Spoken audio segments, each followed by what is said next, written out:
Hello, my friends. My name is Harold, and welcome to the Sanctum, your gateway into discovering the ancient teachings of the East and the West. If you're new to this channel, please remember to click the subscribe button and the bell icon and like this video. It'll help this channel grow. Now, in this particular video, I'd like to share with you a particular practice that you can do to begin to cultivate chi, or energy, or chi energy as the Taoists called it. But before I share with you how this practice is done and actually show you how it's done, I'd like to share with you a very powerful story to highlight this practice. So for that reason, please make sure you watch till the end of the video, where I will talk to you and show you how this practice is done. So let me share with you this particular story. Okay? So it's a story set in a remote village in China, where there was this little boy who was growing up in a family that was dedicated to learning martial arts. So from a young age he learned martial arts and he loved it. It was his passion. He was very fired up about it, and he wanted to become the greatest martial artist in the world, the greatest kung fu master. So he practiced every day very, very hard, and started to excel at it. And he started to grow at such a rapid rate. He used to be able to defeat opponents that were many years older than him. And he was truly incredible and a prodigy of the art. But soon he even excelled so much that even his current teacher couldn't teach him much. So at the age of 15, he heard this rumor about an invisible master that was present nearby. An invisible master who could take out 10 opponents with barely lifting a finger. So he was intrigued about this invisible master. Who could it be? What can that invisible master teach me? So he went searching all over the village to find this invisible master, and he asked everybody, and everybody started to point to him in a different way. The invisible master is there, the invisible master is there. So he went searching to all of those places, and eventually there was a person who said, "Oh, that's the invisible master's house." So he goes up to this house and he starts to knock on the door, and the door opens, and out comes a tall, slender old man with a long white beard, a long white mustache, long white hair, holding a walking stick and a cup of jasmine tea. He looks around, and then he looks down and he sees this little boy. And this little boy gets really excited and said, "Are you the invisible master? Look what I can do," and starts showing him all his moves and all that. Teach me how to become like you." The invisible master just looks at him and says, "No," and closes the door. So the boy knocks again at the door and says, "Hey, I would like to learn your ways. Can you teach me?" The master said, "No," and closed the door. So in a frustrated manner, the little boy says, "I'm going to come here every day. Every day I'll be here, and I'll be training outside your door until you decide to take me as your disciple." So every day the boy comes. From morning till evening, he's training. And the invisible master looks out of the window, once again drinking his tea, and watches this little boy training quite intensely. And as the sun begins to set, the boy once again knocks on the door and tries his luck once again and asks him, "Teach me." And of course the invisible master says no and closes the door. This went on for months. Every day the boy would come and do his training outside his door. And once again the invisible master said no.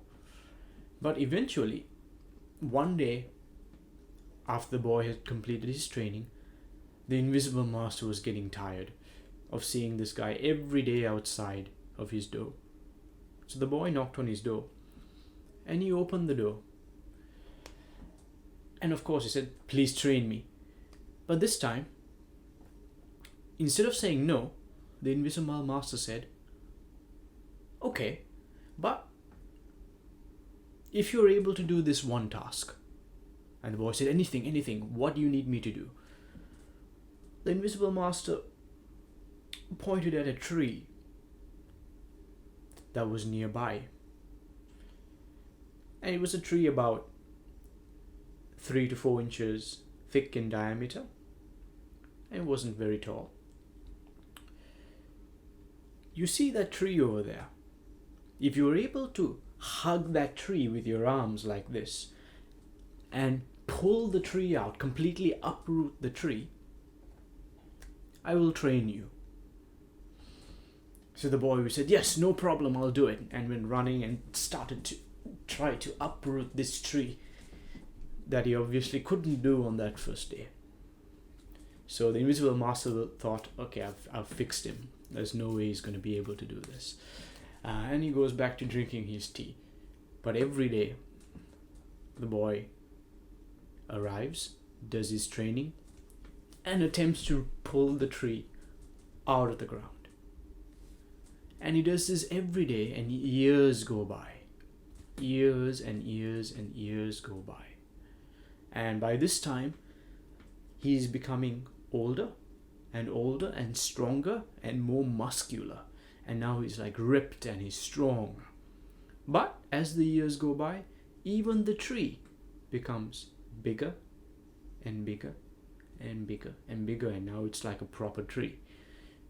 But then one day, now he's 21, 22 years old. He's completely ripped. He's been doing his training every day. He's been hugging onto this tree, which is a beacon of life force and chi, taking it into his body, absorbing it and becoming one with this tree. And then one day, he grabs onto the tree, he lifts it up and uproots it. And he drops the tree on the ground, and the ground shakes a little bit. And he yells in excitement, and he just goes up to the door. He knocks on the door and he says, look, I did it. I pulled the tree out of the ground. And the invisible master opens the door, sees the tree lying on the ground, and then looks at him and says, you pulled the tree out of the ground? He says, yes, I did. So it's like, oh, so go home. And the boy goes, what do you mean go home? I thought you said you'll train me. And he was like, listen, you just pulled a tree out of the ground. Even I can't do that. So it's a very powerful story about how nature is the real invisible master and can teach us many things. So the boy was holding on to this tree in this way. And the tree is first of all rooted and connected to the earth, and is a beacon of what we call chi energy. And if we know how to connect ourselves in that same posture and connect to the tree, we can begin to cultivate a large quantity of chi in the body that can bring us good health, strength in the body, vitality, focus, and of course a lot of energy to do higher types of practices and bring us closer to our ultimate potential. So now I will share with you this very powerful Qigong exercise that was taught to me by my teacher, and it's called Embracing the Tree. So I would like you to stand with your feet about shoulder width apart. Take your tongue and curl it so it touches the roof of your mouth, and just leave it there. Before you start this exercise, it's good to do some light stretching and opening up the joints by moving the joints from your feet all the way up to your neck. This allows the flow of chi to take place, to open up the body. And now gently bend your knees like you're doing a half squat, but not completely. This is called lowering the qua. this area is the core. By doing this, it allows the energy from the earth and the points on your feet to make contact with the earth, and the energy from the earth to start moving up your legs and begin to come up as you do this practice. Now lift your arms upwards, ensuring your back is completely straight. Your spine is straight. You can imagine a string connected to the top of your head, pulling your head upwards, straightening your spine and straightening your neck and your head. And now in this posture, bring your hands and your arms outwards in this manner, opening up the joints. You don't want to tense them or have any tension. You want them to be nice and relaxed. And open up your palms and keep them in this manner so that your palms are facing your chest. All of the muscles should be hanging and relaxed. Now, simply stay there and breathe, taking deep belly breaths. You will start to notice now this is like embracing the tree. And as you begin to do so, you can even bring your attention down to a point 3 fingers below the belly button, but into your body, towards the spine. This area is known as the dantian, and just keep your attention there as you breathe in and as you breathe out. And this will begin, if you're able to hold this position now, start by holding this position for 5 minutes, and over time increase it to 10 minutes, 15 minutes, 20 minutes, 30 minutes and onwards. And if you're able to hold this position and do deep belly breaths in this manner, you'll notice after a while energy begins to flow into your body, and you will feel energized afterwards. And practice it every day. And once you're done, it's important to shake your body to release any excess chi that may have been cultivated into your body. And once again, do some light stretching to close the practice. So it's an incredibly powerful exercise, and it's an introductory practice to Qigong and standing meditation, and it can bring about immense positive changes within yourself, immense balance, and it will increase your chi, whether you're a martial artist, whether you're a spiritual healer, or whether you're simply someone who is interested in well-being, balance and wellness, or if you're interested in energy work.